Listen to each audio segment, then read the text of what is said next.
और देश के अंदर एक ऐसा लोहा बनवाया। जिन दिनों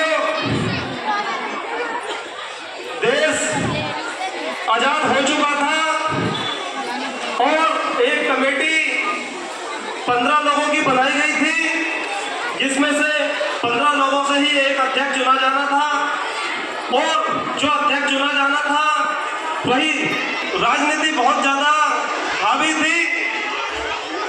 15 लोग उस कमेटी में थे और अध्यक्ष चुनने के लिए कमेटी के लोगों से मतदान कराया गया, जिसमें से आपको आज ये बात सुनकर बहुत गर्व होगा कि 15 में से 12 लोगों ने सरदार वल्लभ भाई पटेल के हक में अपना वोट दिया। और मुझे आज यहाँ कहते हुए बिल्कुल भी किसी प्रकार की कोई शर्म नहीं है। एक ऐसे व्यक्ति को जिसको एक भी वोट उस 15 कमेटियों में से नहीं दिया था, और उसी व्यक्ति को देश का प्रथम प्रधानमंत्री बनाया गया। यह बहुत ही शर्म की बात है। अगर हम इतिहास को पढ़ते हैं तो बड़ी पीड़ा होती है कि 15 में से 12 वोट पाने वाले व्यक्ति को देश का प्रधानमंत्री नहीं बनाया गया, और जिस व्यक्ति को नेहरू को एक भी वोट उस कमेटी के दौरान नहीं दिया गया था, राजनीतिक षड्यंत्र के तहत कूट रचना कर और देश का प्रधानमंत्री बनाया गया। उस समय की जनता और पूरी कमेटी सरदार वल्लभ भाई पटेल को इस देश का प्रधानमंत्री के रूप में देखना चाहती थी। 12 वोट पाकर सरदार वल्लभ भाई पटेल को उस कमेटी का अध्यक्ष बनाया गया था, लेकिन गांधी ने एक ऐसी राजनीति की और एक चिट्ठी लिखकर सरदार वल्लभ भाई पटेल के हाथ में थमा दी। सरदार वल्लभ भाई पटेल बहुत ही साफ हृदय के व्यक्ति थे। जैसा मैंने पढ़ा है किताबों में कि उन्होंने उस चिट्ठी में लिखा था कि आप अध्यक्ष पद से त्याग पत्र दे दीजिए, हम नेहरू को अध्यक्ष बनाकर देश का प्रधानमंत्री बनाना चाहते हैं।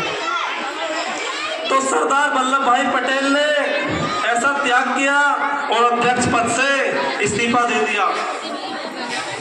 मीडिया के लोग पहुंचे, गांधी जी से पूछा कि भाई ऐसा क्या कारण है, कमेटी ने और जनता भी चाहती है, देश की जनता सरदार वल्लभ भाई पटेल को प्रथम प्रधानमंत्री के रूप में देखना चाहती है। तो साथियों, उस गांधी ने कहा कि नेहरू जी को इंग्लिश बोलनी आती है और देश का प्रधानमंत्री ऐसा होना चाहिए जो अंग्रेजी में बात कर सके। इस तरह की बहुत सारी बातें कहीं। उस समय एक पत्रकार थे, मुझे उनका नाम ध्यान नहीं आ रहा है, उन्होंने प्रश्न किया था कि भाई जो इतनी बड़ी वकालत पढ़े हुए हैं, कानून के इतने बड़े ज्ञाता हैं और कई वर्षों की इन्होंने प्रैक्टिस भी की है, क्या इनको अंग्रेजी नहीं आती? तो गांधी जी चुप हो गए। तो साथियों, इस तरीके की राजनीति इस देश के अंदर रही। सरदार वल्लभ भाई पटेल का बहुत बड़ा योगदान आज इस देश के लिए है, क्योंकि अंग्रेज जिस समय इस देश को छोड़कर जा रहे थे, तो जाते जाते भी उन्होंने एक ऐसी राजनीति करी जिसे आपने सरल भाषा में सुना होगा कि वोट डालो और राजनीति करो। इस देश को, जो अखंड भारत आज आपको दिखाई दे रहा है, बांटने का काम किया। उन दिनों 562 रियासतें इस देश के अंदर थीं। 500 रियासतें थीं।